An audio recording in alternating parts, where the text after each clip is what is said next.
Pastor Scott Severi, and welcome back to Basics of Coming to Christ, what every believer must know. And I want to start to wrap this up by talking about living a life of purpose. Like living a life of purpose is at the heart of God's design for every believer. From the moment we are created, God has a specific plan and purpose for our lives.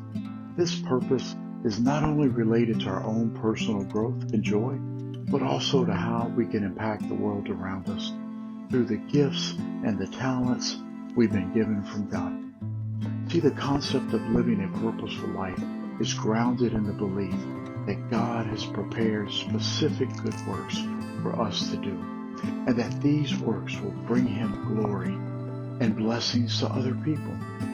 Like understanding your life's purpose can transform how you approach each and every day, giving everything you do a deeper sense of significance.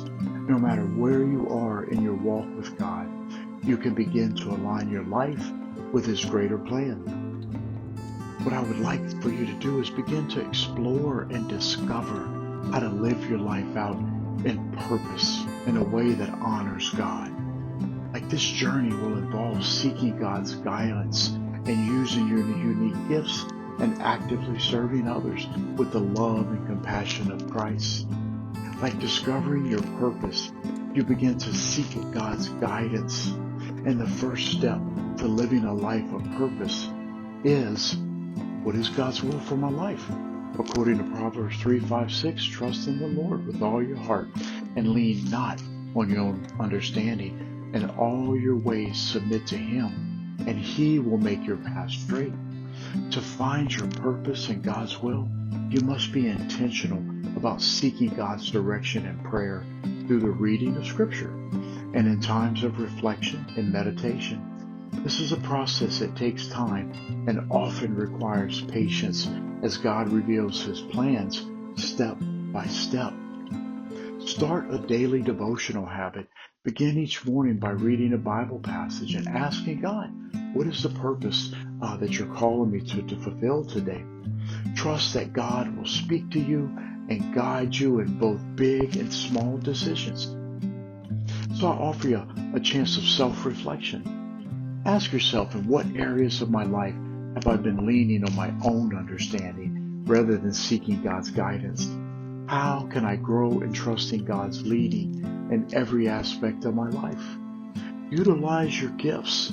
Like each person is uniquely created by God, and that comes with a set of gifts and talents and abilities. Your purpose is not only a general concept, but also a specific to who God made you to be. Whether your talents are related to creativity or leadership or teaching or hospitality or service, you've been entrusted with gifts to bless the world. Ephesians 4:7 says, but to each one of us grace has been given as Christ apportioned it. Recognizing that embracing your God-given abilities will bring you closer to fulfilling your specific purpose for God's will. Like, think about what comes naturally to you.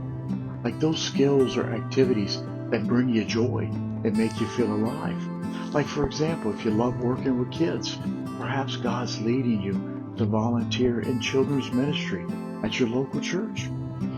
If you're gifted in hospitality, maybe serving meals at a local shelter or hosting a small group in your house would be a great way that you could use your gifts for God's purpose. You might also have an administrative skill that helps church functions or a talent for music that can be used in worship.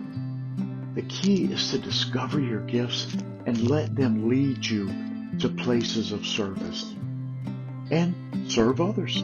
One of the most powerful ways to live a life of purpose is by actively serving others. Jesus Himself demonstrated a life of service. Mark 10:45 says, for even the Son of Man did not come to be served, but to serve, and to give His life as a ransom for many.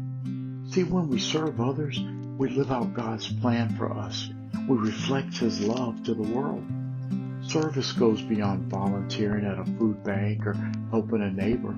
It involves a heart posture of humility and selflessness, recognizing that we are channels of God's love to those around us. Now, some of the practical steps of living a life of purpose, well, while prayer and spiritual gifts and service are essential components for fulfilling your purpose, there's practical ways to make living a purposeful life part of your daily routine. Like, create a purpose statement. Spend some time writing a clear statement that captures what you believe God has called you to do. Review this statement regularly. Pray about it. And ask God how you can live it out daily. Set goals. Define measurable goals that allow you to fulfill your purpose. Break down long-term aspirations into actionable steps and take small but consistent actions towards achieving them. Practice gratitude and contentment. Recognize that every day is an opportunity to live out your purpose. Sometimes this can simply mean being present in each moment and appreciating the opportunity to make a difference. Like, no matter how big or small, living a life of purpose is not about achieving success according to the world's standards. It's about walking daily in the path that God has prepared for you. Next, embrace the journey. Trust in God's guidance and live out your purpose to the fullest. So God bless you, and I'm praying for you.